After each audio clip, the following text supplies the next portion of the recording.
മതം, മനുഷ്യൻ ദൈവത്തെ അന്വേഷിക്കുന്ന വഴിയിൽ ഉണ്ടായതാണ് മതം. മനുഷ്യൻ ദൈവത്തെ അന്വേഷിക്കുന്ന വഴിയിൽ ഉണ്ടായതാണ് മതം.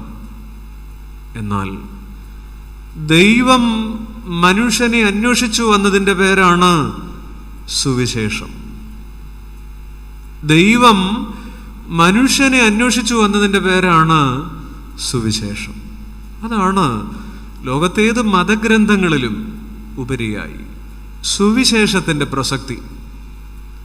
സുവിശേഷമാണ് ഇന്നത്തെ നമ്മുടെ വിഷയവും. പ്രാർത്ഥന എത്രയോ നാം കേട്ടിട്ടുള്ളതാണ്. ഒരു പുതുമയുള്ള വിചാരമല്ലല്ലോ. അടുത്ത കാലത്ത് മലയാളത്തിലെ പ്രശസ്തനായ ഒരു കവി സച്ചിദാനന്ദൻ, അദ്ദേഹത്തിൻ്റെ ഗദ്യ കവിതകൾ വളരെ പ്രസിദ്ധമാണ്. അദ്ദേഹം പ്രാർത്ഥന എന്നൊരു ചെറിയ കവിത എഴുതിയിട്ടുണ്ട്. ആക്ഷേപഹാസ്യമാണ്. ഒരു 4 വരിയേ ഉള്ളൂ, നിങ്ങൾ കേൾക്കണം. അതിൻ്റെ പൊരുൾ മനസ്സിലാക്കുമ്പോൾ ഉള്ളിൽ ചിരി വരും. ആ കവിതയുടെ പേര് പ്രാർത്ഥന എന്നാണ്. ഒരച്ഛനും മകനും കൂടെയുള്ള സംസാരമാണ്. അച്ഛനോട് മകൻ ചോദിക്കുന്നു, അച്ഛൻ ഉത്തരം പറയുന്നു. അതാണ് ആ കവിത. ആ കവിത ഇങ്ങനെയാണ്. മകൻ അച്ഛനോട് ചോദിക്കുന്നു, എന്താണ് പ്രാർത്ഥന? അച്ഛൻ മകനോട് ചോദിക്കുക, എന്താണ് പ്രാർത്ഥന? മകൻ പറയുന്നു, അമ്മേ രക്ഷിക്ക. ഒന്നുകൂടെ, അമ്മേ രക്ഷിക്ക എന്ന് പറഞ്ഞാൽ ഒരു കുട്ടി ആദ്യം പ്രാർത്ഥിക്കുന്ന ഒരു അമ്മയ്ക്ക് വേണ്ടിയിട്ടല്ലേ, അവൻ്റെ അമ്മയ്ക്ക് വേണ്ടിയിട്ട്. അതുകൊണ്ടാണ് അച്ഛൻ ചോദിക്കുന്നു, എന്താണ് പ്രാർത്ഥന? അമ്മേ രക്ഷിക്ക. ഒന്നുകൂടെ, അമ്മേ രക്ഷിക്ക. അക്ഷരത്തെറ്റ്, അനാവശ്യമായ ഇച്ഛ കളഞ്ഞേക്കുക. കുട്ടി പൂരിപ്പിക്കുന്നു, അമേരിക്ക. ഇത്രയേ ഉള്ളൂ കവിത. ആ കവിതയ്ക്കകത്ത് ആക്ഷേപഹാസ്യത്തിൻ്റെ മുന ഒളിഞ്ഞു കിടപ്പുണ്ട്. കുട്ടി അവൻ്റെ ജീവിതത്തിൽ അവൻ്റെ ബന്ധങ്ങളെയും കടപ്പാടുകളെയും ഓർത്ത് പ്രാർത്ഥിക്കുന്നു, അമ്മയെ രക്ഷിക്ക. കാലം അവനോട് പറയുന്നു, അങ്ങനെ എണ്ണയും കുഴമ്പും ഒക്കെ മേടിച്ചും തേച്ചും കൊടുത്ത് ഇവിടെ കിടന്നാൽ പോരാ, പ്രാർത്ഥനയിൽ നിന്ന് അനാവശ്യമായി ഇച്ഛ കളഞ്ഞേക്കുക. അമ്മയെ രക്ഷിക്ക എന്നുള്ളതിൻ്റെ വാക്കിലെ ഇച്ഛ കളഞ്ഞപ്പോൾ അമേരിക്ക. ലാഭത്തിൻ്റെ കൊതിയൻ കണ്ണുകൾ മാത്രം, സ്വാർത്ഥത മാത്രം പ്രാർത്ഥനയിൽ. ഇത് സച്ചിദാനന്ദൻ്റെ ചെറു കവിതയാണ്. നമ്മുടെ കാലഘട്ടത്തിൻ്റെ പ്രാർത്ഥനയോട് ഇത് ചിരിച്ചു നിൽക്കുന്നുണ്ട്, ഊറി ചിരിക്കുന്നുണ്ട് ഈ കവിത. കവി വാഴ്ത്തപ്പെടട്ടെ. സഹോദരങ്ങളെ, ഇതാണ് ഈ കാലഘട്ടത്തിൽ നമ്മുടെ പ്രാർത്ഥന. ജീവിതത്തിൽ വിഷയം വെച്ച് ആവശ്യങ്ങൾക്ക് വേണ്ടി ദൈവത്തമ്പുരാനെ ഒരു ചെപ്പടി വിദ്യക്കാരനാക്കുന്ന എൻ്റെ പ്രാർത്ഥനയുടെ ശൈലി തമ്പുരാൻ പരിഭവിക്കുന്നുണ്ടാകണം. പോകട്ടെ, ഇതാണ് ഈ കാലഘട്ടത്തിൻ്റെ പ്രാർത്ഥനയെങ്കിൽ യേശു ക്രിസ്തു 4 പ്രാർത്ഥനകൾ നടത്തുന്നതായി മർക്കോസ് എഴുതി വച്ചിട്ടുണ്ട്. നമ്മുടെ ജീവിതത്തിന് അതൊരു പാഠമാണ്. ഈ 4 പ്രാർത്ഥനകളെ ഈ ദേവാലയത്തിൻ്റെ ഉള്ളിലും അല്ലാതെയും എൻ്റെ ശ്രോതാക്കൾ, എന്നെ കേൾക്കുന്നവർ, ദൈവജനം സ്വന്തം ജീവിതത്തിലേക്ക്, നമ്മുടെ ജീവിതത്തിലേക്ക് ചേർത്ത് ചാലിച്ച് ധ്യാനിക്കണമെന്നാണ് എൻ്റെ ആഗ്രഹം. നമുക്ക് മുന്നോട്ട് പോകാം. വിഷയം മർക്കോസിൻ്റെ സുവിശേഷത്തിലെ 4 പ്രാർത്ഥനകൾ. എന്തെങ്കിലുമൊക്കെ മിണ്ടുകയും പറയുകയും ഒക്കെ ചെയ്യുന്നത് നല്ലതാണ്. മാസ്ക് ഇരിക്കുന്നു എന്നുള്ളതൊന്നും കാര്യമാക്കണ്ട. ഒന്നാമത്തേത് 1-ാം അധ്യായം 35-36 വാക്യങ്ങളാണ്. സുവിശേഷം 1-ാം അധ്യായം 35-36 വാക്യങ്ങൾ. ഞാൻ ആ വാക്യം വായിക്കാം. ഇങ്ങനെയാണ്: അവൻ അതികാലത്ത് ഇരുട്ടോടെ എഴുന്നേറ്റ് നിർജ്ജന സ്ഥലത്ത് ചെന്ന് പ്രാർത്ഥിച്ചു. കേട്ടെ, എന്നെ ഒന്ന് നോക്കിക്കേ. യേശുക്രിസ്തുവിനെ കുറിച്ചാണ് ആദ്യത്തെ പ്രാർത്ഥന. അവൻ അതികാലത്ത് എഴുന്നേറ്റ് ഇരുട്ടോടെ ഒരു നിർജ്ജന സ്ഥലത്ത് ചെന്ന് പ്രാർത്ഥിച്ചു. കേൾക്കണേ, 1-ാമത്തെ പ്രാർത്ഥന. He went out to a deserted place. ഒരു നിർജ്ജന സ്ഥലം, മരുഭൂമി, ആളുകൾ ഇല്ലാത്ത സ്ഥലം. 1-ാമത്തെ പ്രാർത്ഥന മരുഭൂമിയിലെ പ്രാർത്ഥനയാണ്. നിർജ്ജന സ്ഥലത്തെ പ്രാർത്ഥന. ഇതിന് ഞാനൊരു പേര് വിളിക്കുന്നു, പ്രെയർ ഓഫ് സെൽഫ് ഐഡന്റിഫിക്കേഷൻ, സ്വയം തിരിച്ചറിയലിൻ്റെ പ്രാർത്ഥന. കേൾക്കണേ, പ്രെയർ ഓഫ് സെൽഫ് ഐഡന്റിഫിക്കേഷൻ, സ്വയം തിരിച്ചറിയലിൻ്റെ പ്രാർത്ഥന. യേശുവിൻ്റെ ആദ്യത്തെ പ്രാർത്ഥന മരുഭൂമിയിൽ ഒറ്റയ്ക്ക് അതിരാവിലെ വെളുപ്പിന് താൻ പോയി പ്രാർത്ഥിച്ച പ്രാർത്ഥനയാണ്. പ്രിയപ്പെട്ടവരെ, തലേ രാത്രി യേശുതമ്പുരാന് നല്ല തിരക്കായിരുന്നു. ഒരുപാട് തിരക്കുണ്ടായിരുന്ന ചില ശുശ്രൂഷകൾ, വിശ്രമിക്കേണ്ട സ്ഥലമാണ്. പക്ഷെ തൻ്റെ വിശ്രമം ഈ പ്രാർത്ഥനയുടെ മരുഭൂമിയിലാണ്. സഹോദരങ്ങളെ, നമ്മുടെ ജീവിതത്തിലും പ്രാർത്ഥനയുടെ ഒന്നാം പടി, 4 പടി ഞാൻ പറയും ഇന്ന് രാത്രി. പ്രാർത്ഥനയുടെ ഒന്നാം പടി നാം കണ്ടെത്തേണ്ട മരുപ്രദേശമാണ്. ഒരാൾക്ക് പ്രാർത്ഥന ആരംഭിക്കണമെങ്കിൽ, ഈ പ്രാർത്ഥന എന്ന് പറയുമ്പോൾ നമ്മൾ ഒത്തിരി വാക്കുകൾ ഉപയോഗിച്ച് നമ്മളിപ്പോൾ അതിൻ്റെ അർത്ഥമൊന്നും പിടികിട്ടുന്നില്ല. ഒരാളിൽ ആധ്യാത്മികത ആരംഭിക്കണമെങ്കിൽ ഇംഗ്ലീഷ് അക്ഷരമാലയിലെ എസ്, ശ്രദ്ധിച്ചോണേ, എസ്സിൽ ആരംഭിക്കുന്ന 3 വാക്കുകൾ. ഒന്ന് സൈലൻസ്. എന്താ അർത്ഥം? ഇപ്പൊ ഈ കാണുന്നതിന്റെ പേര് എന്താ? ഉറക്കെ പറയൂ. നിശബ്ദത. 2 സ്റ്റിൽനെസ്, ഏകാഗ്രത. നിശബ്ദതയുള്ളിടത്ത് ഏകാഗ്രത ഇല്ല. ഇവിടെ ഇപ്പൊ ചിലയിടത്തെങ്കിലും ഏകാഗ്രത ഇല്ല. ഇങ്ങനെ നോക്കുന്നു എന്നുള്ളതേ ഉള്ളൂ. നമ്മൾ പണ്ട് സ്കൂളിൽ പഠിക്കുമ്പോൾ ബാക്കിലെ ബെഞ്ചിൽ ഇങ്ങനെ ഇരുന്നിട്ടുണ്ട്. സാറിൻ്റെ മുഖത്ത് നോക്കി. സാർ ഈ ചോക്കിൻ്റെ കഷണം മുറിച്ചിട്ട് നമ്മൾ എറിഞ്ഞിട്ടുണ്ട്. തലയ്ക്ക് ഏറുകൊണ്ട പാർട്ടികളൊക്കെ ഇവിടെ ഇരിപ്പുണ്ട് താനും, ഇല്ലേ? നമ്മൾ ക്ലാസ് നിശബ്ദമായിരുന്നു, നമ്മൾ നോക്കുകയും ചെയ്തു. എന്നിട്ടും ഇന്നിപ്പോൾ അങ്ങനെ എറിയാനൊക്കെയല്ല, അധ്യാപകൻ അകത്തു പോകും. ബാലപീഡന. പണ്ട് അങ്ങനെയല്ല, ഏറ് കിട്ടിയവരൊക്കെ ഇവിടെ ഇരിപ്പുണ്ട്. ഇങ്ങനെ ഇരുന്നിട്ടും എന്തിനാണ് അധ്യാപകൻ എറിഞ്ഞത്? ക്ലാസ് നിശബ്ദമായിരുന്നിട്ടും നോക്കിയിരുന്നയാളിൽ എന്തില്ലായിരുന്നു? ഏകാഗ്രത. ആധ്യാത്മികതയിൽ ഒന്നാമത്തെ എസ് സൈലൻസ്, 2 സ്റ്റിൽനെസ്. അത് ഈ മലയാള വേദപുസ്തകത്തിൽ മിണ്ടാതിരുന്ന് ഞാൻ ദൈവമെന്ന് അറിഞ്ഞുകൊള്ളുക, അതത്ര നല്ലൊരു ഭാവമല്ല. ഇംഗ്ലീഷിൽ be still and know that I am God. Still എന്നാണ് ഏകാഗ്രത. 3ാമത്തെ എസ് സോളിറ്റ്യൂഡ് എന്ന് പറഞ്ഞാൽ ഏകാന്തത.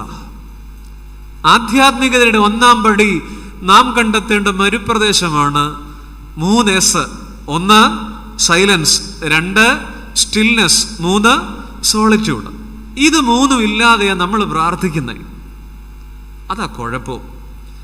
സഹോദരങ്ങളെ, ധ്യാനം അവിടെയാണ്. ഏകതാനേന മനസാ സ്മരണം ധ്യാനമുച്യതേ എന്നാണ് പറയുക ഭാരതം. ഏകാഗ്രമായ മനസ്സിന്റെ സ്മരണമാണ് ധ്യാനം. യേശുക്രിസ്തു അതികാലത്ത് എഴുന്നേറ്റ് ഒരു നിർജ്ജന സ്ഥലത്ത് പോയി പ്രാർത്ഥിച്ചു. പ്രിയപ്പെട്ടവരെ, ഞാൻ നിങ്ങളോട് 2 വാക്കുകൾ പറയാൻ പോവാണേ, കേൾക്കണേ. ഒന്നാമത്തെ വാക്ക്, ഇവിടെ ഉപയോഗിച്ചിരിക്കുന്ന വാക്ക് ഡെസർട്ടഡ് പ്ലേസ് അഥവാ നിർജ്ജന സ്ഥലം, മരുഭൂമി, ഡെസർട്ട്. യേശു ആധ്യാത്മികതയുടെ ഒന്നാം പടി കണ്ടെത്തിയത് ഡെസർട്ടഡ് പ്ലേസിൽ അഥവാ നിർജ്ജന സ്ഥലത്താണ്.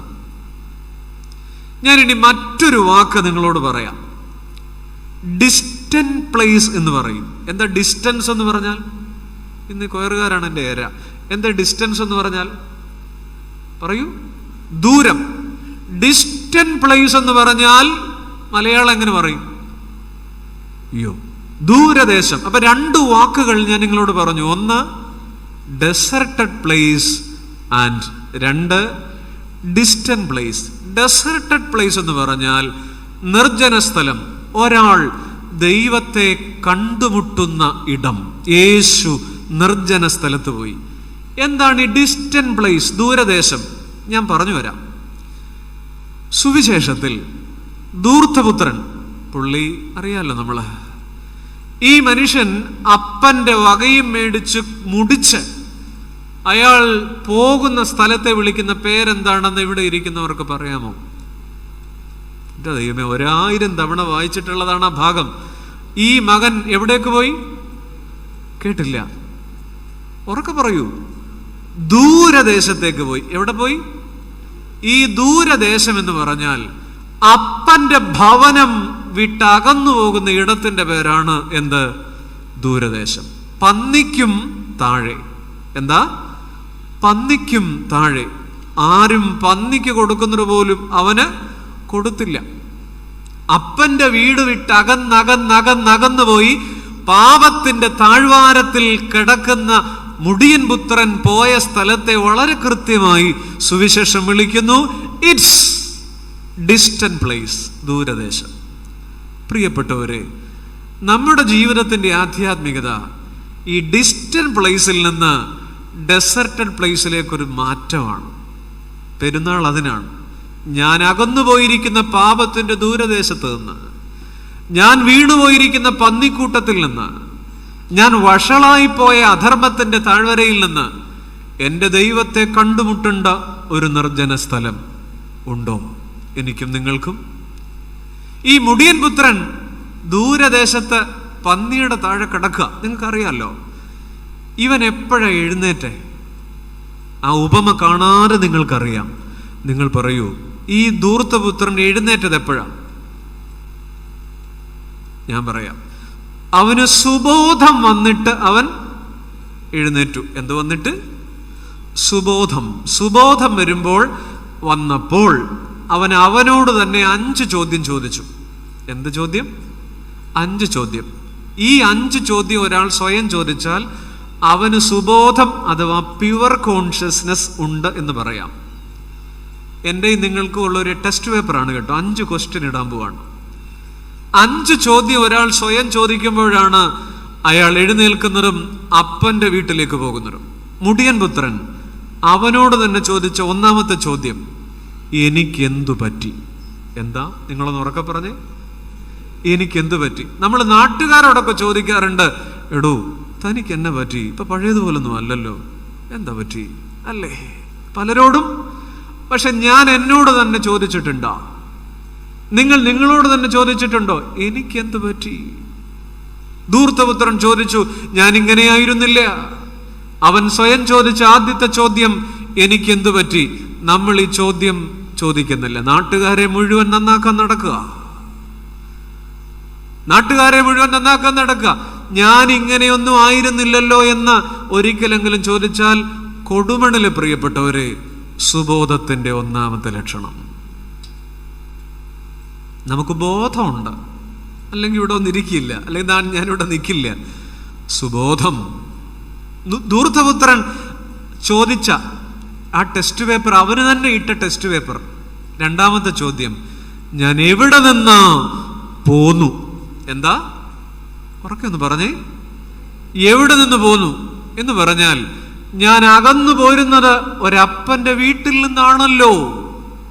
ഇന്നലകളിൽ എനിക്കൊരപ്പന്റെ വീടുണ്ടായിരുന്നു. പ്രിയപ്പെട്ടവരെ, നമ്മുടെ ബാല്യത്തിലെ ആധ്യാത്മികത, നിഷ്കളങ്കത എവിടെ? എൻ്റെയും നിങ്ങളുടെയും ശൈശവത്തിലെ ആധ്യാത്മികതയുടെ നേർരേഖ എവിടെ?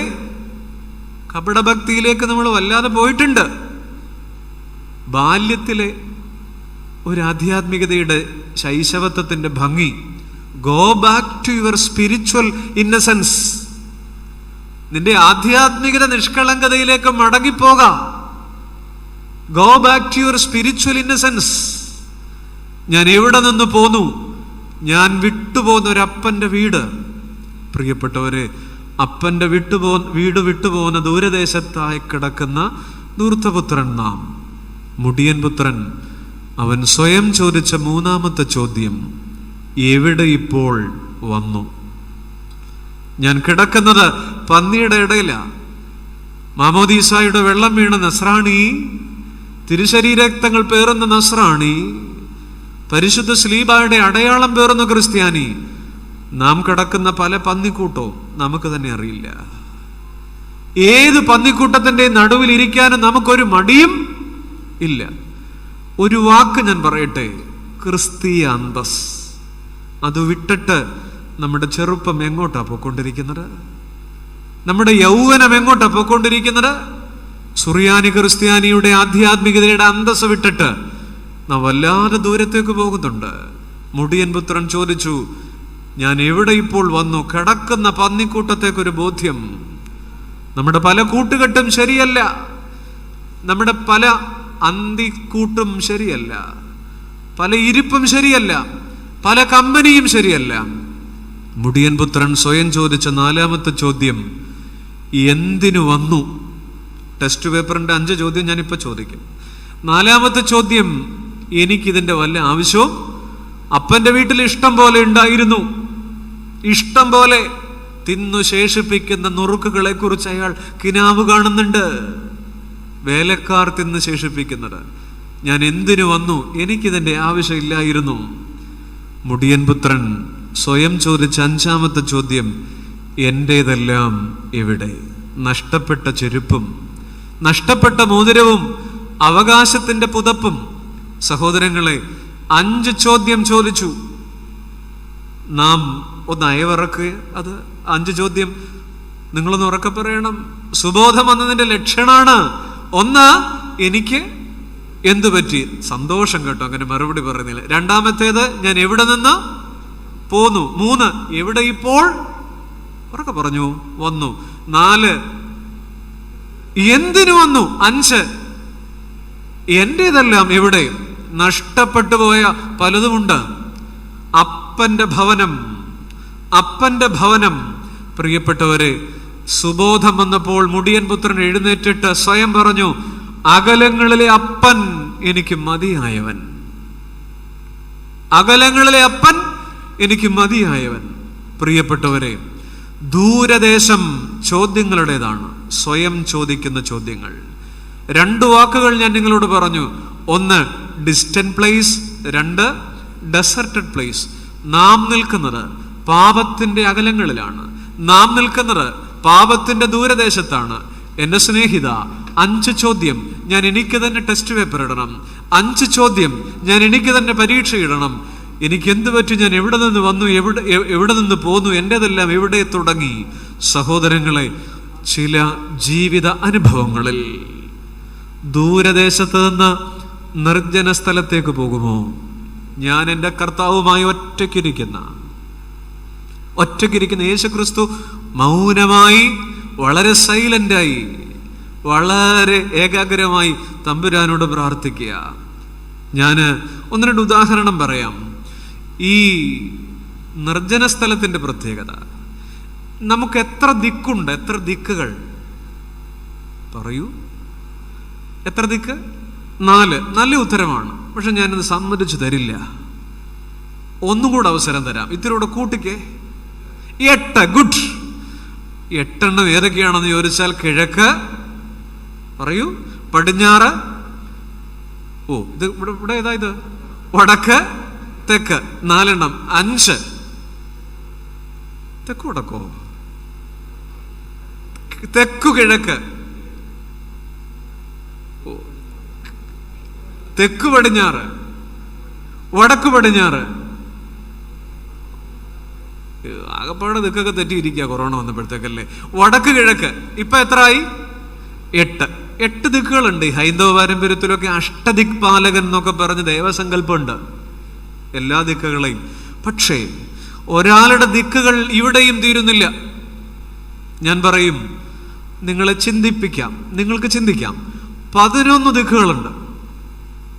8 കിട്ടി, 9 നിങ്ങൾക്ക് കണക്ക് കൂട്ടാം.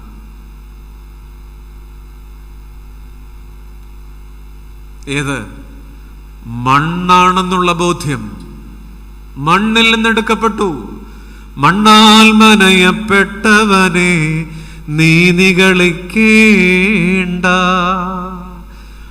മണ്ണേ നാളെ ചേരും നീ മാതാവാ മണ്ണിൽ. വിഷമിക്കേണ്ട, അടുത്ത ആഴ്ച മുതൽ പാടാൻ പോകുന്ന നോമ്പിലെ പാട്ടാ. മണ്ണാണെന്നുള്ള ബോധ്യം. മണ്ണാൽ മനയപ്പെട്ടവനെ നീ നിഗളിക്കേണ്ട. 9ാമത്തെ ദിക്കേതാ? മണ്ണാണ് നാം ഓരോരുത്തരും. 10ാമത്തേത് ഇപ്പൊ കിട്ടിയില്ല, ആലോചിച്ചോളൂ. 10 അതിന്റെ നേരെ ഓപ്പോസിറ്റാ. ഏത്? വിണ്ണ്. വിണ്ണിൽ നിന്ന് വന്നു, വിണ്ണിലേക്ക് പോകും. ഈ ദിക്ക് എണ്ണിയിലേക്ക് പിന്നെ തിന്നുക കുടിക്കുക, നാളെ ചാകുമല്ലോ. വിണ്ണ്, സ്വർഗത്തേക്ക് ഞാൻ എൻ്റെ കണ്ണുകൾ ഉയർത്തുന്നു, എൻ്റെ സഹായക്കാരൻ എവിടെ നിന്ന് വരും? അല്ലേ? 10 ഇനി ഒരെണ്ണം കൂടെ ഉണ്ടല്ലോ, എവിടിട്ട് ചൂണ്ടും? എനിക്കിപ്പോൾ ഈ പള്ളിയിൽ നിന്ന് ചൂണ്ടാവുന്നിടത്തൊക്കെ ഞാൻ ചൂണ്ടിക്കഴിഞ്ഞു. ലാസ്റ്റ് വൺ, ഇനി അങ്ങോട്ട് ചൂണ്ടും. കിട്ടിയില്ല. അവനവൻ്റെ അകത്തേക്ക്. ഇത് നമ്മൾ അന്റാർട്ടിക്കയിലും അമേരിക്കയിലും ഒക്കെ പോവും. പോകാത്ത ഏക യാത്ര അവനവൻ്റെ ഉള്ളിലേക്കാണ്. മുടിയൻ പുത്രൻ സുബോധം വന്നപ്പോൾ 11ാം ദിക്കിലൂടെ യാത്ര ചെയ്തു. 11ാം ദിക്കിലൂടെ. എനിക്കെന്ത് പറ്റി? എവിടെ നിന്ന് പോന്നു? എന്റേതല്ല. എവിടെ? 11ാമത്തെ ദിക്ക.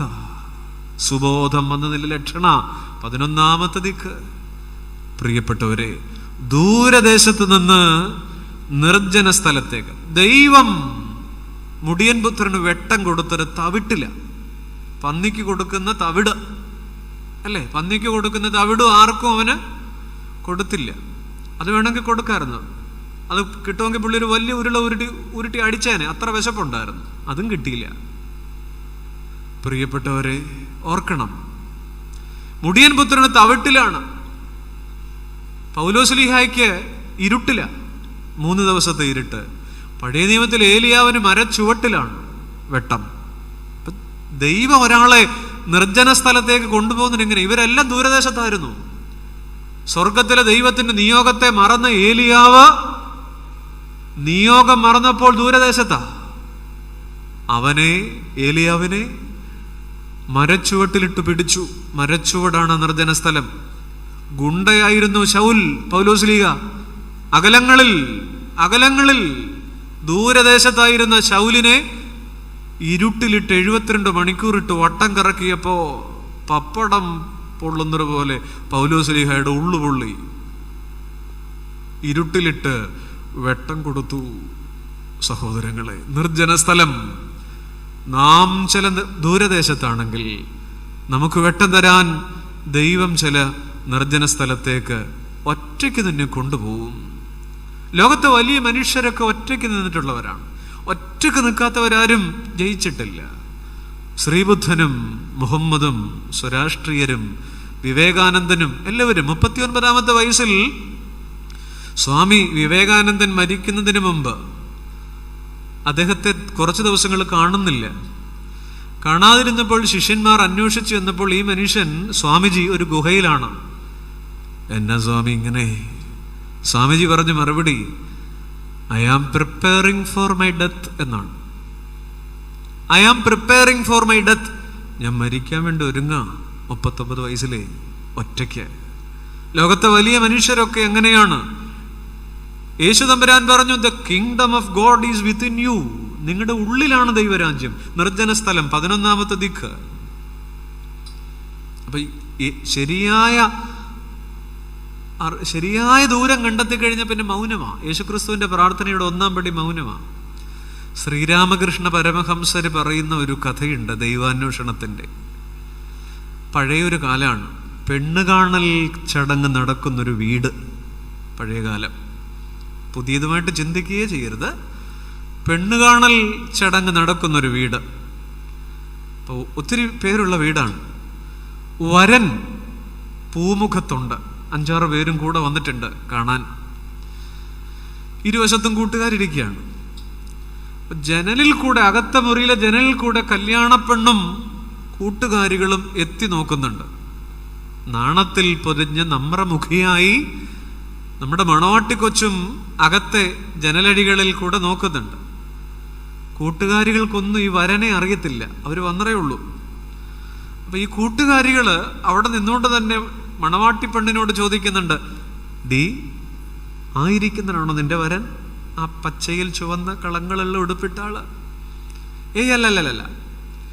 അതിന് തൊട്ടിപ്പുറത്തിരിക്കുന്ന ആ നൂൽമീശക്കാരനാണോ നിന്റെ വരൻ? അല്ലല്ല. എന്നാൽ പിന്നെ മൂന്നാമതിരിക്കുന്ന ആ തടിയുള്ള? അല്ലല്ല. ഇതെല്ലാം ഈ പെൺകുട്ടി മറുപടി പറയുന്നു. ഒടുവിൽ കൂട്ടുകാരികൾ ഇവരുടെ വരനെ ചൂണ്ടി ചോദിക്കും, അതാണോ? അപ്പോൾ പഴയകാലം ഞാൻ പറഞ്ഞില്ലേ, അപ്പോൾ ഈ മണവാട്ടിക്ക് പ്രതികരണമില്ല. മൗനത്തിൽ നാണത്തിൽ പൊതിഞ്ഞൊരു ചിരി മാത്രം. പഴയത് ഓർത്താൽ മതി, ഇപ്പോഴത്തെ ഇങ്ങനൊന്നും ചിന്തിക്കാനും പറ്റില്ലല്ലോ. നാണത്തിൽ പൊതിഞ്ഞൊരു ചിരി മാത്രം. പരമഹംസര് പറയുന്ന കഥയാണിത്. യഥാർത്ഥ ദൈവാന്വേഷി ദൈവത്തെ അന്വേഷിച്ച് നടക്കുമ്പോൾ, ബാക്കി കാര്യങ്ങളിലൊക്കെ വ്യാപൃതരാകുമ്പോൾ അവന് ജൽപ്പനങ്ങളുണ്ട്. പക്ഷെ കാണേണ്ടതിനെ കണ്ടുമുട്ടിക്കഴിഞ്ഞാൽ അവൻ പിന്നെ മിണ്ടില്ല. അദ്ദേഹം തന്നെ പറയുന്നൊരു കാര്യമുണ്ട്. ഈ അപ്പത്തിന്റെ മാവ് ഈ ദോശക്കല്ലിലേക്ക് ഒഴിക്കുമ്പോൾ ഒരു ശബ്ദം കേൾക്കും. എന്നാ ശബ്ദമാണ്? ഇവിടെ ഇല്ല, പുട്ടാ മുഴുവൻ അല്ലേ. ആരോ 1-2 പേര് ശബ്ദം ഉണ്ടാക്കി, ധൈര്യമായിട്ട് ഉണ്ടാക്കിക്കൊള്ളൂ. അപ്പത്തിന്റെ മാവ് ചൂട് കല്ലിലേക്ക് ഒഴിക്കുമ്പോൾ ഒരു ശബ്ദം ഉണ്ടാവും. എന്നാ ശബ്ദം? അത് തന്നെ. എന്നാൽ മൊരിയും തോറും എന്നാ പറ്റും? ബഹളം കുറയും. ഒഴിക്കുമ്പോൾ എന്നെ ബഹളം എന്നറിയാമോ? എന്റെ പരിപാടി അതിനകത്തെ. എന്നാൽ തിരിച്ചിട്ട് മൊരിഞ്ഞു കഴിയുമ്പോഴേക്കും ബഹളമുണ്ടോ? ദൈവത്തെ അന്വേഷിക്കും. ഇതും അദ്ദേഹം പറഞ്ഞിട്ടുള്ളതാണ്.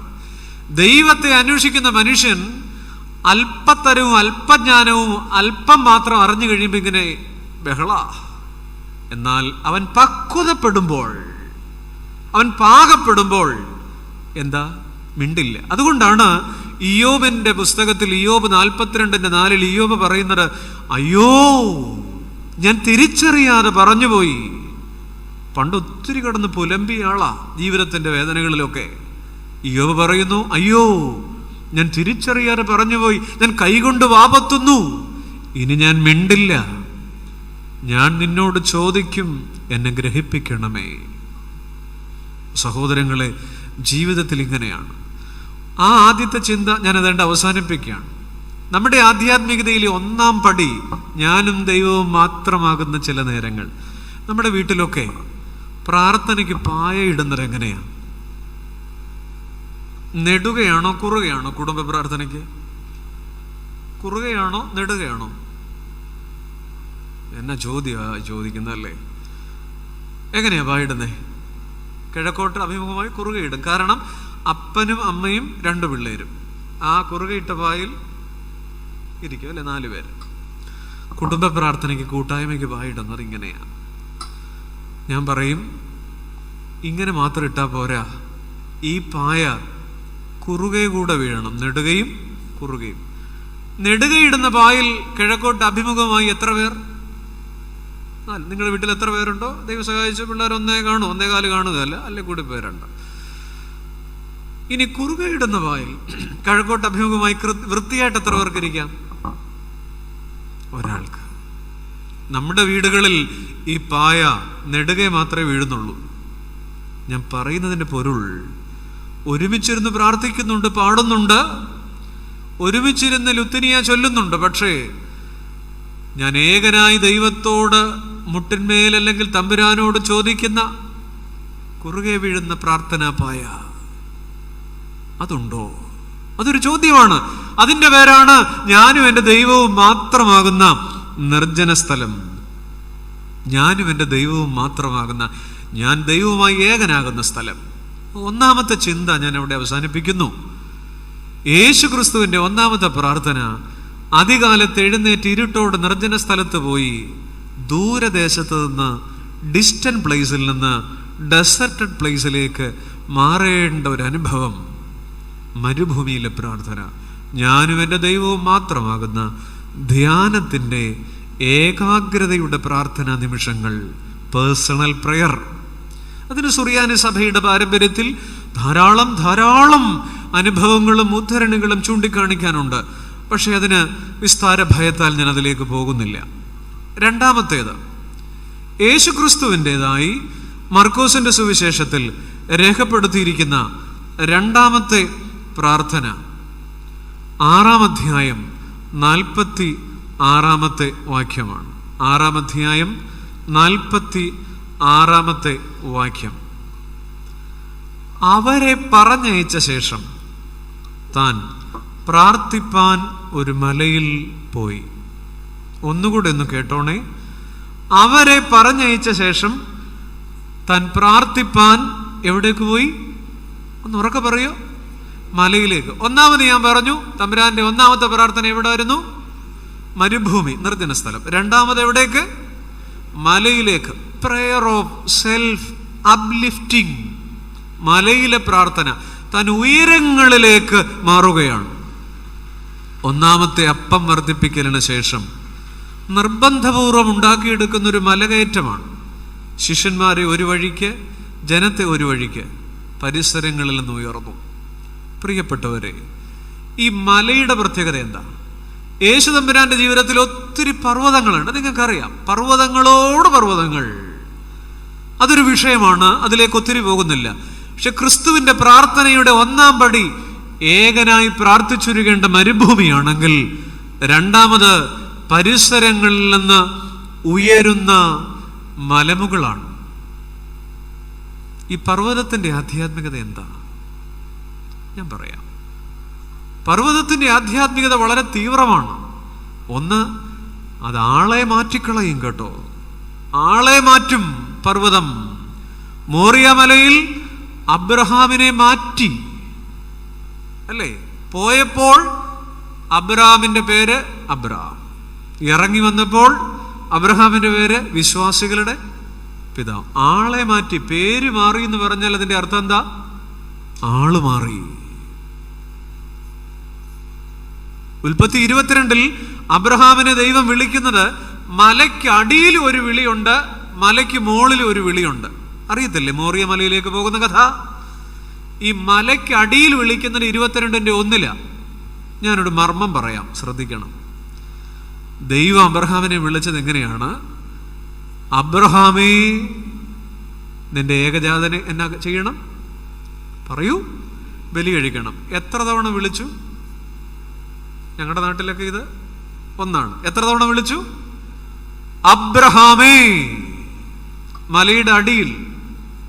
എന്നാൽ മലയുടെ മുകളിൽ ചെന്ന് യാഗപീഠം ഒരുക്കി കുഞ്ഞിനെ കിടത്തി കത്തിയെടുത്തപ്പോൾ 11-ാം വാക്യത്തിൽ അബ്രഹാമിനെ ദൈവം വിളിക്കുന്നത് എങ്ങനെയാണെന്നറിയാം?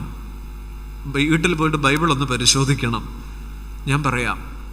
അബ്രഹാമേ, അബ്രഹാമേ, ബാലന്റെ മേൽ പറയൂ, കൈവയ്ക്കരുത്.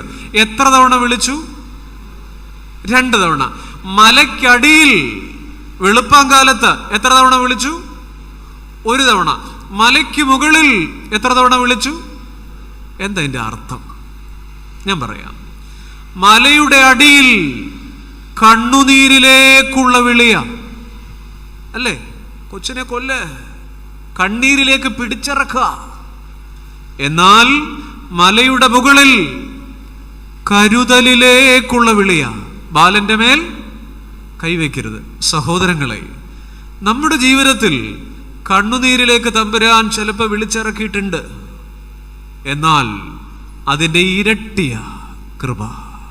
ചില മലയുടെ മുകളിൽ അടിയിൽ ഒരു വിളി, മുകളിൽ ഇരട്ടി കൃപയാ. അബ്രഹാമേ, അബ്രഹാമേ, കണ്ണുനീർ, കരുതൽ. നമ്മുടെയൊക്കെ ജീവിതത്തിലും ഇങ്ങനെയാ. അവിടെയാണ് അബ്രഹാം മാറിയത്. ആളെ മാറ്റുന്ന പർവ്വതം മോറിയ. അബ്രഹാം, പർവ്വതങ്ങൾ എങ്ങനെയാണ്? നിന്റെ കണ്ണുനീരിനെ മാറ്റുന്ന പർവ്വതമുണ്ട്, നിന്റെ കണ്ണുനീരിനെ കരുതലാക്കുന്ന പർവ്വതമുണ്ട്. നീ കയറുമോ? ഈ കൊടുമൺ പള്ളി പടി കയറി കയറി കയറി വരിക, ഇങ്ങനെ കയറി കയറി കയറി കയറി അങ്ങ് മേളിൽ ദർഗായുടെ മുകളിൽ ഒരു കാൽവറിയിലെ കുരിശ് നാട്ടിയിട്ടുണ്ട്. ഇസഹാക്കിനെ ബലി കഴിക്കാൻ ഉപയോഗിച്ച ചുള്ളിക്കമ്പുകളും ആ കുരിശിൽ ഒരു കണ്ണാടി പോലെ നോക്കിയാൽ കാണാം. നിഴൽ തന്നെയാണത്. ഈ മല നീ കയറുമോ? നിന്റെ കണ്ണുനീരിനെ ഇരട്ടി കൃപയിലേക്ക് വിളിക്കാൻ സ്വർഗത്തിലൊരു അപ്പനുണ്ട്. ആളെ മാറ്റും പർവ്വതം. ദേവാലയം ഒരു പർവ്വതം തന്നെ, കയറി കയറി വരിക. അവസ്ഥകളെ മാറ്റും പർവ്വതം, അല്ലേ? മോശ ഭീരുവായി ഒളിച്ചോടുക. ഭീരുവായി ഭയജഗതനായി ഒളിച്ചോടുന്ന മോശ ഹോറേബ് പർവ്വതത്തിന്റെ ഉയരത്തിൽ ദൈവം വിളിച്ചിട്ട് ആരെ പേടിച്ചോടിയോ ആ ഫറവോന്റെ മുമ്പിലേക്ക് ഒരു യു-ടേൺ എടുത്തു. ആര്? മോശ. മോശയുടെ അവസ്ഥ മാറി. പഴയ പേടിയൊന്നും ഇപ്പൊ ഇല്ല കേട്ടോ. അവസ്ഥകളെ മാറ്റുന്ന പർവ്വതം ഹോറേബ്. എന്താണ് നിന്റെ അവസ്ഥ? എന്താണ് നമ്മുടെ അവസ്ഥ? രോഗമാകാം, ഭാരമാകാം, ഭയമാകാം. അവസ്ഥകളെ മാറ്റും പർവ്വതം. കയറുമോ? ആലോചനകളെ മാറ്റും, അല്ലേ? ആലോചനകളെ മാറ്റും. കാൽവറി മലയിൽ ശതാധിപൻ പറയുന്നുണ്ട്, ക്രൂശിൽ തൂങ്ങിക്കിടക്കുന്ന കർത്താവിനെ കണ്ടിട്ട്, ഇവൻ സാക്ഷാൽ, ബാക്കി നിങ്ങൾക്കൊന്ന് പൂരിപ്പിക്കാം, ഇവൻ സാക്ഷാൽ ദൈവപുത്രനായിരുന്നു, സത്യം. എന്താ പറഞ്ഞത്? ഒന്ന് ഉറക്കെ പറഞ്ഞേ. സാക്ഷാൽ കാൽവറി മലയിൽ ദുഃഖവെള്ളിയാഴ്ച ഉച്ചയ്ക്ക് ആ പാർട്ടി ശതാധിപൻ പറഞ്ഞതാണ്. ഈ പറഞ്ഞതിനകത്തൊരു കുമ്പസാരം ഉണ്ടെന്ന് എനിക്ക് തോന്നി. എന്തെന്നറിയാമോ? ഇവൻ ദൈവപുത്രനായിരുന്നു എന്ന് പറഞ്ഞാൽ അതിൻ്റെ അർത്ഥം, ഇന്നലെയും അങ്ങനെ ആയിരുന്നല്ലോ. ഞാൻ കണ്ടതാണ് വഴികളിൽ, ഞാൻ കണ്ടതാണ് എരിഹോവിൻ്റെ ചുവടുകളിൽ, ഞാൻ കണ്ടതാണ് ദേവാലയത്തിൻ്റെ പൂമുഖത്ത് ഈ ചെറുപ്പക്കാരനെ. ഈ മരയാശാരിയെ ഞാൻ പലയിടത്തും കണ്ടിട്ടുണ്ട്, പലതും അറിഞ്ഞിട്ടുണ്ട്. അന്നൊന്നും എനിക്ക് തോന്നിയില്ല ഇതൊരു ദൈവപുത്രനാണെന്ന്, ഒരാശാരിച്ചക്കനാണെന്ന് എനിക്ക് തോന്നിയിട്ടുള്ളൂ. പക്ഷെ കാൽവറി മലയിൽ ക്രൂശിൽ 3 ആണികളിൽ പിടയുമ്പോൾ ആ മനുഷ്യൻ പറയുകയാണ്, ദൈവപുത്രനായിരുന്നു എന്ന് പറഞ്ഞാൽ ഇന്നലകളിലുമായിരുന്നു, ഞാനും കണ്ടിട്ടുള്ളതാണ്, എനിക്കറിയാൻ പറ്റിയില്ലല്ലോ. 1400 ഗ്രാം വരുന്ന അവന്റെ തലച്ചോർ ഇതാ പുതിയ വെളിപ്പാടുകളിലേക്ക് മാറ്റപ്പെടുക. ശതാധിപന്റെ ആലോചനകളെ മാറ്റി കാൽവറി മല, മോശയുടെ അവസ്ഥ മാറ്റി ഹോറേബ് പർവ്വതം, അബ്രഹാം എന്ന ആളെ തന്നെ മാറ്റി മോറിയ മല. പ്രിയപ്പെട്ടവരെ, പർവ്വതത്തിന്റെ ആധ്യാത്മികത അനുഭവങ്ങളെ മാറ്റും. താബോർ മലയിൽ പുതിയ പുതിയ അനുഭവങ്ങൾ. ഇവിടെ ഇരിക്കുന്നത് നല്ലതെന്ന് വീണ്ടും വീണ്ടും പറയുന്ന ചെറുശിഷ്യ സംഘത്തെ കണ്ടില്ലേ? അനുഭവങ്ങൾ ആകെ മാറി. ഇതുവരെ കണ്ടിട്ടില്ലാത്ത പുത്തൻ അനുഭവങ്ങൾ. താബോർ, തേജസ്കരണത്തിന്റെ പെരുന്നാൾ. പർവ്വതം ഇങ്ങനെയാണ്, ആളെ മാറ്റും, അനുഭവങ്ങളെ മാറ്റും, അവസ്ഥകളെ മാറ്റും, ആലോചനകളെ മാറ്റും. കയറുമോ ഈ പർവ്വതത്തിൽ? ദേവാലയം ഒരു പർവ്വതമാണ്. കയറുമോ? നിന്നെ തന്നെ മാറ്റുന്ന, നിന്റെ അവസ്ഥകളെ മാറ്റുന്ന, നിന്റെ ആലോചനകളെ മാറ്റുന്ന യേശു മലമുകളിലേക്ക് മാറ്റപ്പെട്ടു. 10 കമാൻഡ്മെന്റ്സ് എന്ന് പറയുന്ന പഴയൊരു സിനിമയുണ്ട്, 10 കൽപ്പനകൾ, വിശ്വവിഖ്യാതമാണ്. ഈ സിനിമയിൽ പുറപ്പാട് പുസ്തകത്തിന്റെ പ്രമേയമാണ്. മോശ സീനായി മലയിൽ നിന്ന് ഇറങ്ങി വരുന്ന ഭാഗം ആ സിനിമയിൽ ഒരു ഭാഗമുണ്ട്, ബൈബിളിലും ഉണ്ട്. ഈ മോശ ഇറങ്ങി വരുമ്പോൾ ഈ മോശയുടെ ഭാര്യ സിപ്പോറ പറയുന്ന ഒരു ഡയലോഗ് ഉണ്ട് ഈ സിനിമയിൽ. അവളാണല്ലോ മോശയെ ഇന്നലെ വരെ നന്നായി കണ്ടിട്ടുള്ളത്, ഏറ്റവും അടുത്ത് കണ്ടിട്ടുള്ളത്. സിപ്പോറ പറയുന്ന ഒരു ഡയലോഗ് ഇതാണ്: ഈ തിളങ്ങുന്ന ത്വക്കുമായി പ്രകാശിക്കുന്ന ശരീരവുമായി ഇറങ്ങി വരുന്ന മോശയെ കണ്ടിട്ട് ആരും മിണ്ടുന്നതിന് മുമ്പേ സിപ്പോറ ഉറക്കെ വിളിച്ചു പറയുന്നുണ്ട്, he has really scene his God. എന്റെ ഭർത്താവുണ്ടല്ലോ ഇറങ്ങി വരണ മനുഷ്യൻ, he has really scene his God. അയാളുടെ ദൈവത്തെ സത്യമായും കണ്ടു. അതാണ് ഈ തിളക്കം. പർവ്വതം, സീനായി പർവ്വതം മോശയുടെ ജീവിതത്തിന് കൊടുത്ത മാറ്റം. 121-ാം സങ്കീർത്തനം നിങ്ങൾ പറയും, ഞാൻ എൻ്റെ കണ്ണ്, ഒന്ന് പൂരിപ്പിക്കുമോ? ഞാൻ എൻ്റെ കണ്ണ്, എൻ്റെ സഹായക്കാരൻ, എൻ്റെ സഹായം ആകാശവും യഹോവയുടെ സന്നിധിയിൽ നിന്നാകുന്നു. പ്രിയപ്പെട്ടവരെ, പർവ്വതങ്ങൾ, സീനായി പർവ്വതം പെരുമാറ്റച്ചട്ടത്തിന്റെ പർവ്വതമാണ്. കർമ്മേൽ പർവ്വതം ബലിയർപ്പണത്തിന്റെ പർവ്വതമാണ്. പെട്ടകം ഉറച്ച അരാരത്ത് പർവ്വതം പുതിയ ജീവന്റെ പർവ്വതമാണ്. പ്രിയപ്പെട്ടവരെ, ഏറ്റവും ഉയർന്ന മല എന്നാണ് കർത്താവിനെ പരീക്ഷിച്ച മല. പിശാച് പരീക്ഷാ വിജയത്തിന്റെ പർവ്വതമാണ്. പഴയ നിയമത്തിൽ മീഖ 4:7 സിയോൻ പർവ്വതം രാജവാഴ്ചയുടെ പർവ്വതമാണ്. കർത്താവ് സ്വർഗാരോഹണം ചെയ്ത ഒലിവ് മല പ്രത്യാശയുടെ പർവ്വതമാണ്. ആ ഭാഗം പറഞ്ഞാൽ ഒരുപാട് പറയേണ്ടി വരും. പർവ്വതങ്ങൾ, പർവ്വതങ്ങൾ, പർവ്വതങ്ങൾ. എന്നാൽ ഒരാളുടെ ജീവിതത്തിൽ കയറേണ്ട പർവ്വതമാണ് യേശുക്രിസ്തു രണ്ടാമനായി കാണിച്ചു തരുന്നത്.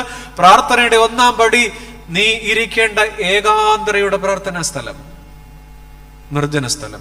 2-ാം പടി നീ കയറേണ്ട ദൈവാലയമാകുന്ന പർവ്വതം, നീ ഉയർന്നു പോകേണ്ട ആരാധനയുടെ പർവ്വതം യേശുക്രിസ്തു കാണിച്ചു തരുന്നു. പ്രിയപ്പെട്ടവരെ, 3-ാമത്തെ ചിന്തയിലേക്ക് നമുക്ക് പോകാം. 2 പ്രാർത്ഥന, മരുഭൂമി, മല. 1-ാമത്തേത് prayer of self identification, 2 prayer of self uplifting. മറക്കല്ലേ, 1 മരുഭൂമി, 2 ഉറക്കെ പറയൂ, മലകമ്മുകൾ. നമുക്ക് ഈ വിഷയത്തിന്റെ 3-ാം ഭാഗം യേശുക്രിസ്തുവിൻ്റെതായി മർക്കോസിന്റെ സുവിശേഷത്തിൽ രേഖപ്പെടുത്തിയിരിക്കുന്ന 3-ാമത്തെ പ്രാർത്ഥന 14-ാം അധ്യായം 32 മുതൽ 41 വരെയുള്ള വേദഭാഗമാണ്. 9 വാക്യമുണ്ട്. അതുകൊണ്ട് തന്നെ ഞാൻ ആ പശ്ചാത്തലം പറയാം. യേശു തമ്പുരാൻ പെസഹ കഴിച്ച ശേഷം നീസാൻ 14 പൗർണമി നിലാവത്ത് ഒലിവ് മരങ്ങൾ പൂത്തു നിൽക്കുന്ന ആ രാത്രിയിൽ, നീസാൻ ചന്ദ്രിക കവിത എഴുതിയ ആ രാത്രിയിൽ, ലോകം ആദരവോടെ നോക്കിക്കണ്ട ആ രാത്രിയിൽ യേശുതമ്പുരാൻ കെദ്രോൻ തോട് കടന്ന് അക്കരയ്ക്ക് പോയി എന്ന് വായിക്കുന്നുണ്ട്. പോയ സ്ഥലം മരുഭൂമിയല്ല, മലയല്ല, മറിച്ച് അത് ഒരു സമതലമാണ്, തോട്ടമാണ്. ആ തോട്ടത്തിന്റെ പേര് നിങ്ങൾ പറയും. എന്ത്? അയ്യോ, ഉറക്കെ പറയൂ. ആ തോട്ടത്തിന്റെ പേര് എന്നാ പറഞ്ഞാലും നമുക്കൊരു സംശയം ഉണ്ടല്ലോ, കൂടെ പറ പറഞ്ഞ ശരി, ഉറക്കെ പറഞ്ഞാൽ മതി. ഗത്സമൻ. ഇതൊക്കെ പറയാതിരിക്കുന്നതിന് സങ്കടമാണ്. ഗത്സമൻ. അത് മലയല്ല, മരുഭൂമിയല്ല, മറിച്ച് അതൊരു സമതലമാണ്, തോട്ടമാണ്. 3-ാമത്തെ പ്രാർത്ഥന തോട്ടത്തിലെ പ്രാർത്ഥനയാണ്. യേശു എന്താണ് ചെയ്തത്? അവിടെ എന്താ പ്രാർത്ഥിച്ചത്? കഴിയുമെങ്കിൽ പിതാവേ, ഈ പാനപാത്രം നീങ്ങിപ്പോകണം. ബാക്കിയോട് പറഞ്ഞോളൂ. എങ്കിലും എന്റെ ഇഷ്ടമല്ല, അവിടുത്തെ ഇഷ്ടം. പ്രെയർ ഓഫ് സെൽഫ് ഡിനയൽ, സ്വയം നിഷേധത്തിന്റെ പ്രാർത്ഥന. 1 prayer of self identification, 2 prayer of self uplifting, 3 prayer of self denial. എന്റെ ഇഷ്ടമല്ല കേട്ടോ. 3-ാമത്തെ പ്രാർത്ഥന സമതലം. ഈ പ്രാർത്ഥനയുടെ പ്രത്യേകത എന്താണ്? നമുക്ക് പഠിക്കാൻ എന്ത് കിട്ടുന്നു ഇതിനകത്ത്? അതാണ് എന്റെ ചോദ്യം. ഞാൻ പറയാം. ഈ സമതലത്തിന്റെ പ്രത്യേകത എന്താ? മരുഭൂമി ആളില്ലാത്ത സ്ഥലമാണ്, അല്ലേ? മലമുകൾ ആളുകളില്ലാത്ത സ്ഥലമാണ്. യേശു ഒറ്റയ്ക്കിരുന്ന് പ്രാർത്ഥിക്കാൻ നിർബന്ധം പിടിച്ച സ്ഥലമാണ് മരുഭൂമിയും മലമുകളും. സമതലം അങ്ങനെയല്ല, തോട്ടം അങ്ങനെയല്ല. അറ്റ്ലീസ്റ്റ് 1 hour എന്റെ പിള്ളേരെ എന്റെ കൂടെ ഒന്നിരുന്ന് പ്രാർത്ഥിക്കുമോ? ചോദിച്ചില്ലേ? കൂടെ ഇരുന്ന് പ്രാർത്ഥിക്കാൻ കൂട്ടുണ്ടാകണമെന്ന് തമ്പുരാൻ നിർബന്ധം പിടിച്ച സ്ഥലമാണ് ഗത്സമൻ തോട്ടം. സമതലത്തിന്റെ പ്രത്യേകത അതാ. അത് ഈ ലോകത്തിന്റെ പ്രതീകമാണ്. പച്ചയായ ലോകം, രോഗങ്ങളുടെയും ഭാരങ്ങളുടെയും സങ്കടങ്ങളുടെയും കുടുംബ പ്രശ്നങ്ങളുടെയും കണ്ണീരിന്റെയും ഇടയിൽ കുഴഞ്ഞുമറിഞ്ഞ ജീവിതത്തിന്റെ പ്രതീകമാണ് സമതലം, ഗത്സമൻ തോട്ടം. മനസ്സിലാകുന്നുണ്ടെന്ന് ഞാൻ വിചാരിച്ചോട്ടെ. നിന്റെ വീട് ഒരു ഗത്സമൻ തോട്ടമാണ്. നമ്മുടെ ജീവിതത്തിന്റെ പല അനുഭവങ്ങളും ഗത്സമൻ തോട്ട. ഓടി മരുഭൂമി പോകാൻ ഒക്കുകയല്ല, ഒറ്റയ്ക്ക് മാറി ഭാര്യയും പിള്ളേരെയും കളഞ്ഞിട്ട് പോകാൻ ഒക്കുകയല്ല, ഒറ്റയ്ക്ക് ഉയർന്നു പോകാൻ ഒക്കുകയല്ല. ഇരുന്ന് കൊടുത്തേ മതിയാകുള്ളൂ. അവിടെ രക്തം വിയർത്തേക്കാം, വിയർപ്പ് രക്തമായേക്കാം. അപ്പോൾ നമ്മൾ ആഗ്രഹിക്കും, എനിക്ക് വേണ്ടി എന്റെ ഭാര്യയെ പ്രാർത്ഥിച്ചെങ്കിൽ. അതുകൊണ്ടാണ് കർത്താവ് പറഞ്ഞത്, എന്റെ കൂടെ എന്റെ കൊച്ചുങ്ങളെ ഒന്ന് ഉണർന്നിരിക്കേ. പിന്നെയും പിന്നെയും അവരെ ഉണർത്തിയിരുത്തുന്നുണ്ട് തമ്പുരാൻ. ഗത്സമൻ തോട്ടത്തിലെ പ്രാർത്ഥന നമ്മുടെ വീടാണ്. ഈ കെദ്രോൻ തോട് കടന്നു പോണ സമതലം, സുഹൃത്തെ, താങ്കളുടെ ഭവന, എന്റെ ഭവനമാ. മധ്യസ്ഥ പ്രാർത്ഥനയുടെ ഇടമാണത്, അല്ലേ? ഇപ്പൊ അതൊക്കെ നമുക്ക് പോയി.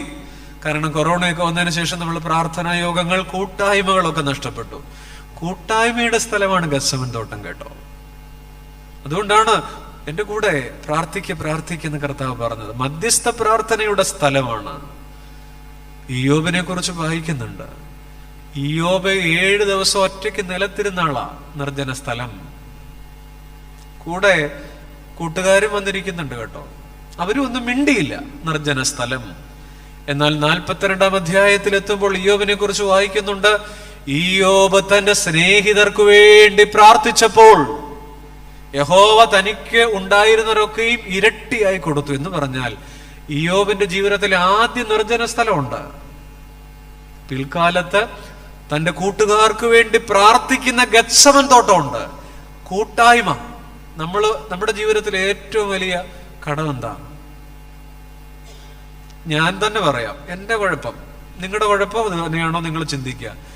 നമ്മളോട് ഒരുപാട് പേര് പറയാറുണ്ട്, ഒന്ന് പ്രാർത്ഥിക്കണേ, അല്ലേ? നമ്മൾ അപ്പോഴേ മറുപടി പറയും, പിന്നെ പ്രാർത്ഥിക്കാം, ഓക്കെ. ഇപ്പൊ ചെന്നിരുന്ന് പായിട്ട് തുടങ്ങാൻ പോലല്ലേ? നെഞ്ചത്ത് കൈവച്ചിട്ട് പറയണം. എത്രയോ പേർക്ക് വേണ്ടി നാം പറഞ്ഞു മറുപടി, പ്രാർത്ഥിച്ചോളാം. പിന്നെ ശരിക്കും പ്രാർത്ഥിച്ചോ?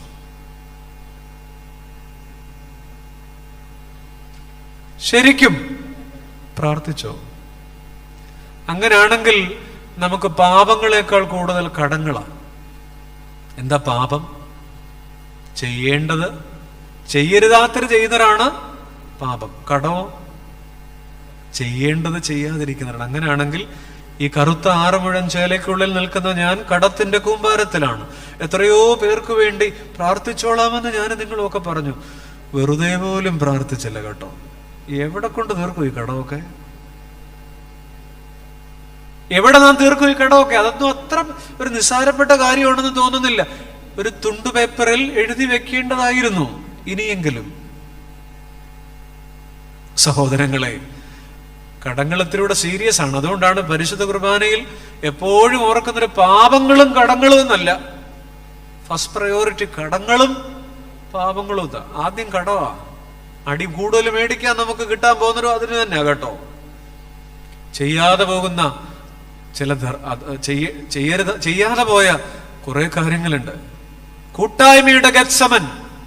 പലരും പറയാറുണ്ട്, ഞങ്ങൾക്ക് ആരുടെയും വീട്ടിൽ പ്രാർത്ഥിക്കാൻ സമയമില്ല, ഞാനും എൻ്റെ ഭാര്യയും പിള്ളേരാണ്, ഞങ്ങളുടെ വീട്ടിൽ പ്രാർത്ഥിക്കുന്നതിന് അത് മതി, ഞങ്ങൾ ആരുടെയും വീട്ടിൽ പോകുകയല്ല.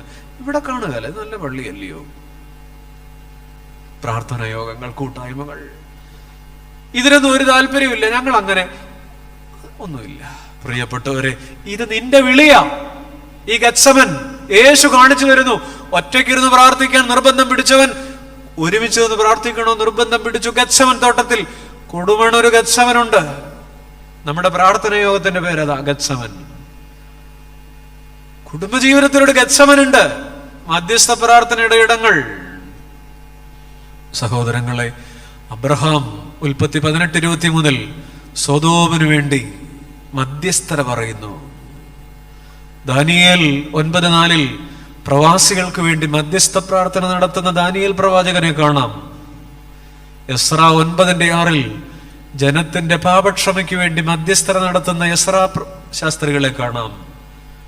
എഫേസ്യർ 3:14 എഫേസ്യ സഭയ്ക്ക് വേണ്ടി മുട്ടുകുത്തി പൗലോസിന്റെ മധ്യസ്ഥ പ്രാർത്ഥന കാണാം.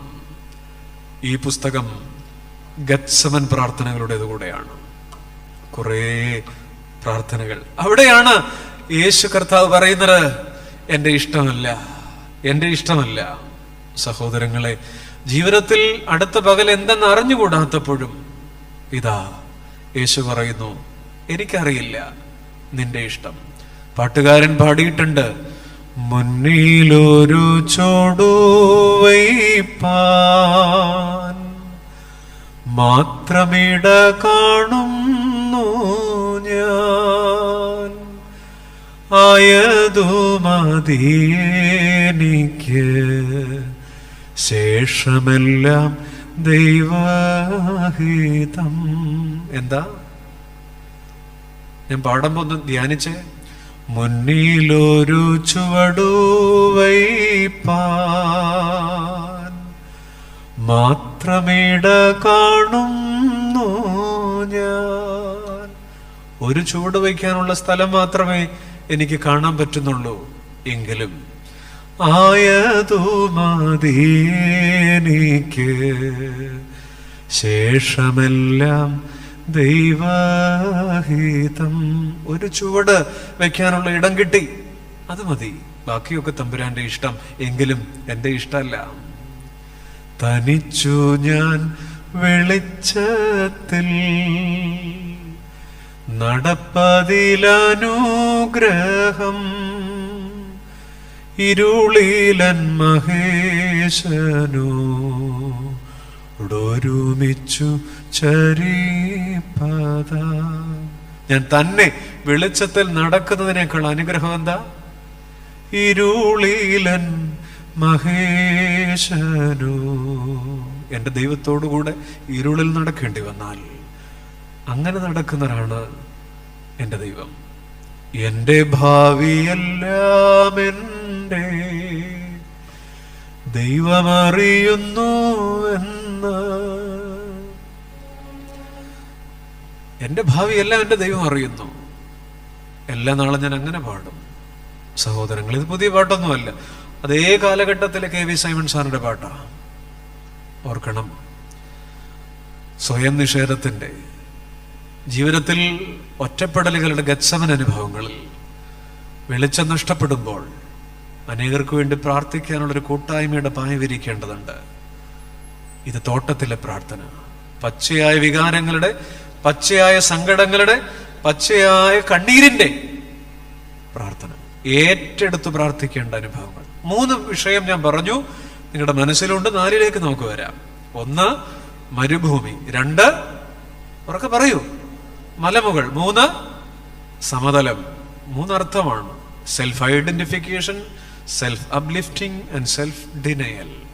അവസാനമായി വിശുദ്ധ മർക്കോസിന്റെ സുവിശേഷത്തിൽ നിന്ന് യേശുക്രിസ്തുവിൻ്റെതായി 4ാമത് രേഖപ്പെടുത്തിയിരിക്കുന്ന 4 ഉള്ളൂ 4ാമത്തെ പ്രാർത്ഥന 15-ാം അധ്യായം 34-ാം വാക്യത്തിലും മറ്റുമൊക്കെ ഉണ്ട്.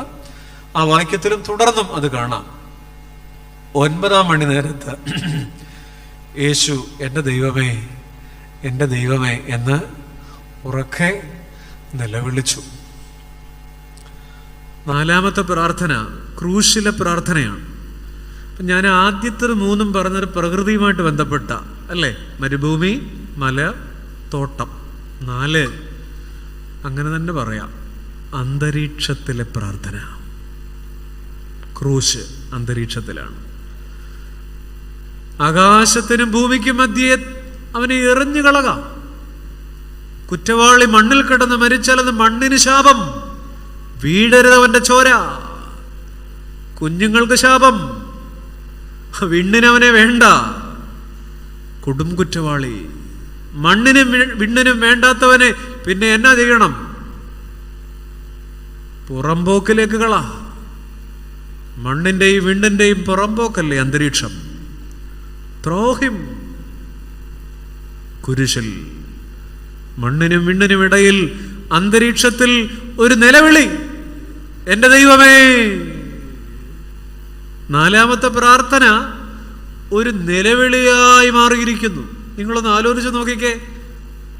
മരുഭൂമിയിലെ മൗനത്തിൽ തുടങ്ങി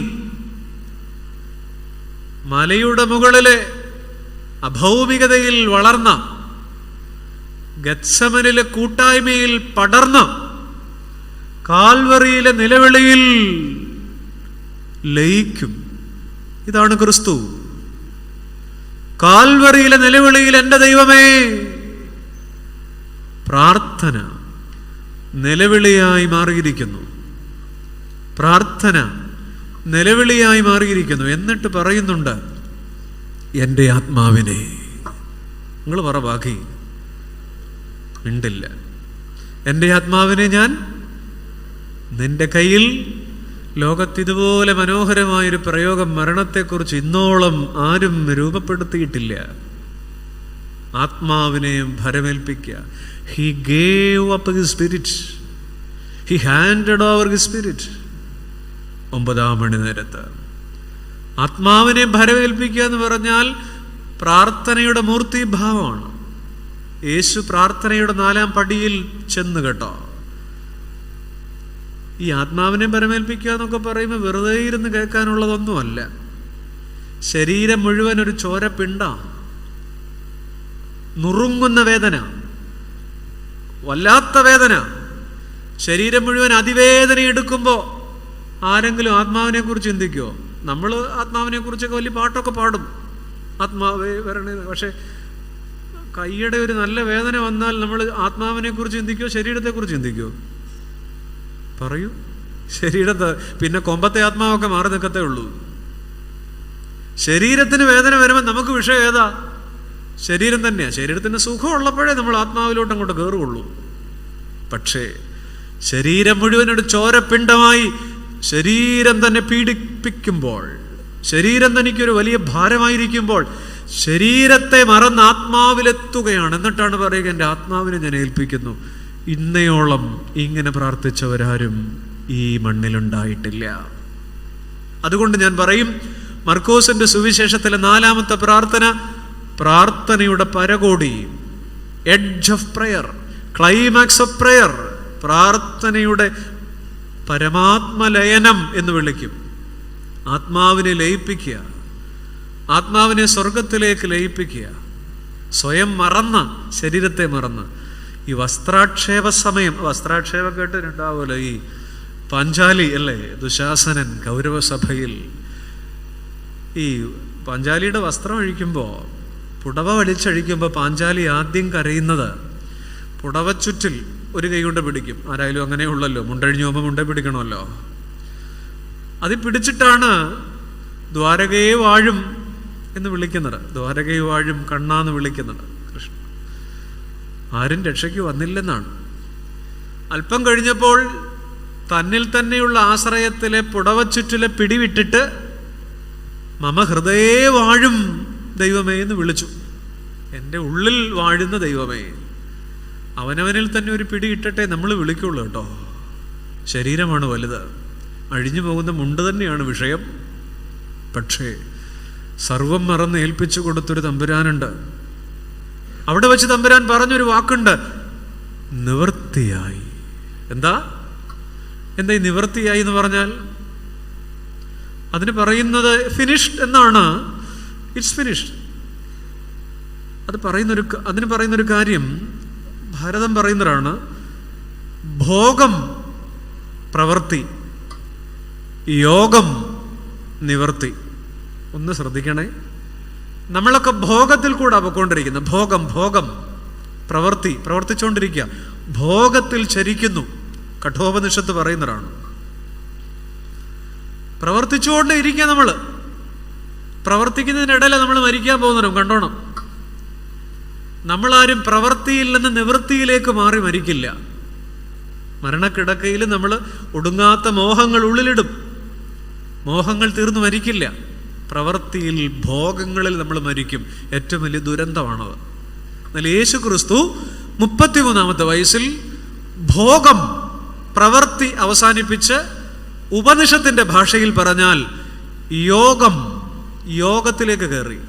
അതാണ് ഭോഗത്തിൽ നിന്നും യോഗത്തിലേക്ക്, പ്രവൃത്തിയിൽ നിന്ന് നിവൃത്തിയിലേക്ക്. ആദാം മരത്തിന്റെ പിന്നിൽ ഒളിച്ചു അല്ലേ, ദൈവം വന്നപ്പോൾ. 1-ാമത്തെ മരം മോഹത്തിന്റെ മരം. ആ മരം കണ്ട്, നടുവിൽ നിൽക്കുന്ന മരം കണ്ട് മോഹിച്ചില്ലേ? ഭോഗങ്ങളുടെ മരമാണ് ഏദനിലെ മരം. താൻ ഒളിച്ച മരത്തിന്റെ പിൻപിൽ ഒളിച്ചു എന്നാണ്. മരം, മാരൻ ഇരിക്കുന്ന ഇടം. മാരൻ, കാമദേവൻ എന്നാണ് മലയാളം. കാമദേവനാണ് മാരൻ.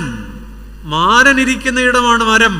ഒന്നാം മരം, ഏദൻ തോട്ടത്തിലെ 1-ാം മരം, ആഗ്രഹങ്ങളുടെ മരം, ഭോഗങ്ങളുടെ മരം. ആ ആഗ്രഹങ്ങളുടെ പിറകിൽ പോയി ആര് നിന്നു?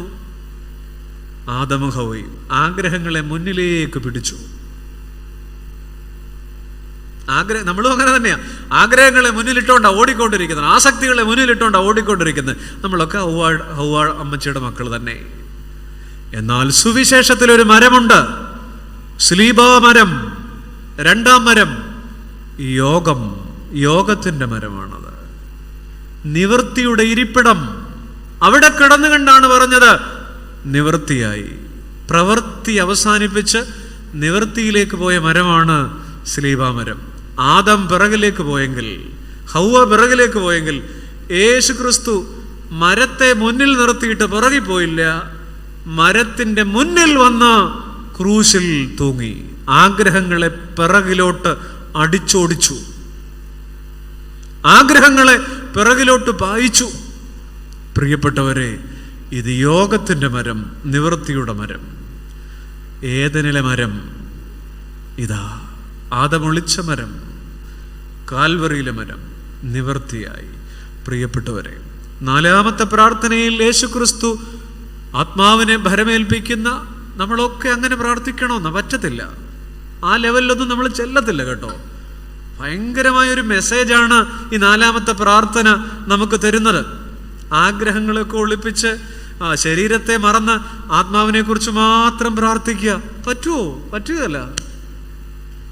പക്ഷെ കർത്താവ് തുടങ്ങി പ്രാർത്ഥനയുടെ പരകോടി കാണിച്ചു തരിക.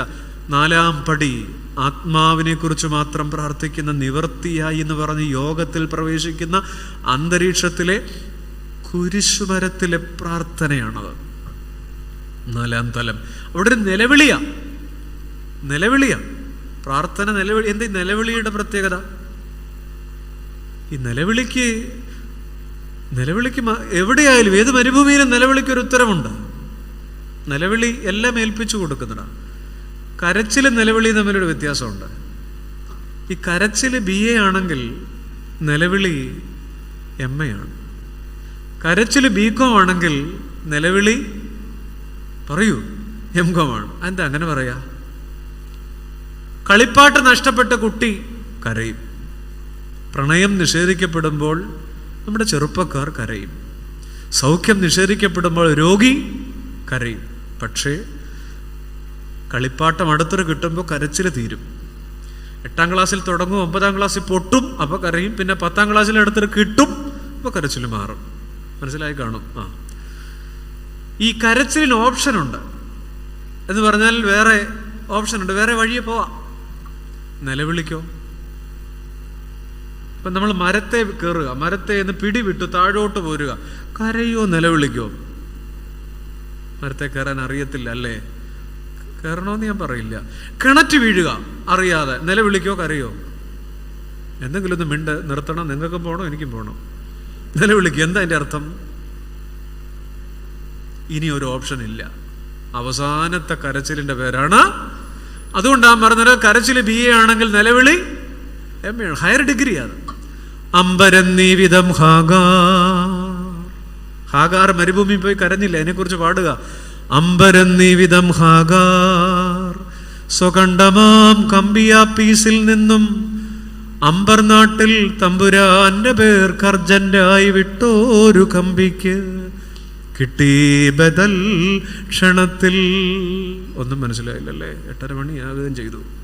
അമ്പരന്നീ വിധം ഹാഗാർ. അമ്പരന്ന് പോയി ഹാഗാർ കുഞ്ഞിനെയും കൊണ്ട് പോയപ്പോൾ അമ്പരന്ന് പോയ ഹാഗാർ തമ്പുരാന്റെ പേർ കർജന്റ സ്വകണ്ഠമാം കമ്പിയാപ്പീസിൽ നിന്നും, പഴയ മലയാള, സ്വകണ്ഠമാം കമ്പിയാപ്പീസിൽ നിന്നും അമ്പർനാട്ടിൽ എന്ന് പറഞ്ഞാൽ സ്വർഗനാട്ടിൽ, അമ്പർനാട്ടിൽ തമ്പുരാന്റെ പേർ കർജന്റായി വിട്ടോരു കമ്പിക്ക് കിട്ടി ബദൽ ക്ഷണത്തിൽ എന്ന് പറഞ്ഞാൽ ഹാഗാറിന്റെ കണ്ണുനീരിന് മറുപടി കൊടുത്തൊരു ദൈവമുണ്ട്.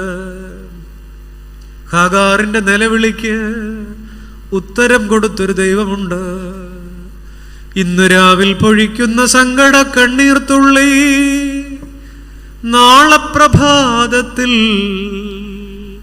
വല്ലഭൻ സവിതാവ് കരം തൊട്ട് നല്ല മാണിക്യ കല്ലുകളാക്കിടും. എന്തേ മനസ്സിലായില്ലേ? ഇന്നു രാവിൽ നീ പൊഴിക്കുന്ന സങ്കട കണ്ണീർത്തുള്ളി നാളെ പ്രഭാതത്തിൽ വല്ലഭൻ സവിതാവ് കരം തൊട്ട് നല്ല മാണിക്യ കല്ലുകളാക്കിടും. ഇന്നൊരു തുള്ളി കണ്ണുനീരി പള്ളിയുടെ ഉള്ളിൽ വീണാൽ, തമ്പുരാന കണ്ണുനീരിനെ തൊട്ടാൽ അതിനെ മാണിക്യക്കല്ലുകളാക്കി മാറ്റുന്നൊരു ദൈവം സ്വർഗത്തിൽ ജീവിക്കുന്നുണ്ട്. പ്രിയപ്പെട്ടവരെ, നിലവിളിയുടെ മറുപടി മൗനത്തിൽ ആരംഭിച്ചൊരു നിലവിളിയിൽ ചെന്ന് തീരുക. അവസാനിപ്പിക്കാൻ നമുക്ക് ഈ വിചാരങ്ങൾ. അന്തരീക്ഷത്തിലെ പ്രാർത്ഥന, പരമാത്മലയനം, പ്രാർത്ഥനയുടെ പരകോടി, യോഗം പ്രവൃത്തിയിൽ നിവൃത്തിയിലേക്ക്, ഭോഗത്തിൽ നിന്ന് യോഗത്തിലേക്ക്. എന്താ നാം കഴിഞ്ഞ മണിക്കൂറിൽ പറഞ്ഞു വെച്ചത്? മർക്കോസ് പറയുന്ന 4 പ്രാർത്ഥനകളൊരു പാഠം. 1, മരുഭൂമി, ദൂരദേശത്ത് നിന്നും നിർജ്ജന സ്ഥലത്തേക്ക് ഒരു യാത്ര വേണം. 5 ചോദ്യങ്ങൾ സ്വയം ചോദിക്കണം. 2 മലമുകളിലേക്ക് ആളെ മാറ്റുന്ന, അവസ്ഥ മാറ്റുന്ന, അനുഭവങ്ങളെ മാറ്റുന്ന, ആലോചനകളെ മാറ്റുന്ന മലമുകൾ കയറി വരുമോ ആരാധനയുടെ മലമുകളിലേക്ക്? 3 ഗത്സമൻ തോട്ടത്തിലെ കൂട്ടായ്മയുടെ വിളി. കടങ്ങൾ പെരുകുന്നുണ്ട്, പ്രാർത്ഥിക്കാമെന്ന് പറഞ്ഞ് മറന്നുപോയ കടഭാരം. പ്രാർത്ഥനയുടെ പരകോടി കുരിശിൽ, അന്തരീക്ഷത്തിൽ ഒരു നിലവിളിയായി മാറുന്ന, നിവൃത്തിയിലേക്ക് ചേക്കേറുന്ന ആത്മാവിനെ കുറിച്ച് മാത്രം വിചാരിക്കുന്ന പ്രാർത്ഥനാ ബോധ്യങ്ങൾ. ഈ നിമിഷങ്ങളിൽ നാം ഒരുമിച്ച് ഈ ചിന്തകളിലൂടെ കടന്നുപോയി ദൈവകൃപയിലായിരുന്നു. തമ്പുരാൻ അനുഗ്രഹിക്കട്ടെന്ന് പ്രാർത്ഥിക്കുന്നു.